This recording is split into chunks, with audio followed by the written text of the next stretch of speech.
with the way things went. Also extremely happy about the turnout. Yes. People really responded despite of the cold weather. Yes. And even a bit of rain threatening initially. Yes. So but people, the turnout obviously is a testimony to the way people really feel about Odumegwu. And I'm so happy people share the same positive feeling about him as I do. Yes. So thanks everybody, and I also thank you also because I noticed how conscientious you've been in your job. Thank you. It's taken us a very long time to arrange this. Yes. And at a point it seems like it's not going to happen. Yes. But we actually thank God so much that today we've made history. We are here in Westminster Cathedral. It's the cream of the Catholic Church.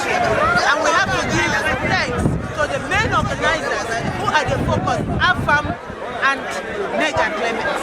They have done well. They are group, we supported them. We are a committee of friends and we supported them. And they've done great job.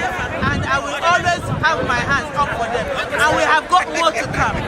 So today is only the beginning. Today is only the beginning. And I thank God for the mercy and for the possibility. He's done us good, his name will remain. I thank God for today. Thank you very much. Thank you. Overwhelmed at the response of the Nigerian community in the UK to fill somewhere like Westminster Cathedral with Nigerians that has a seating capacity of well over 1,000 people was truly awesome. And what a send-off for an icon of Nigeria, an icon in the world actually of peace, someone who stands up for the downtrodden.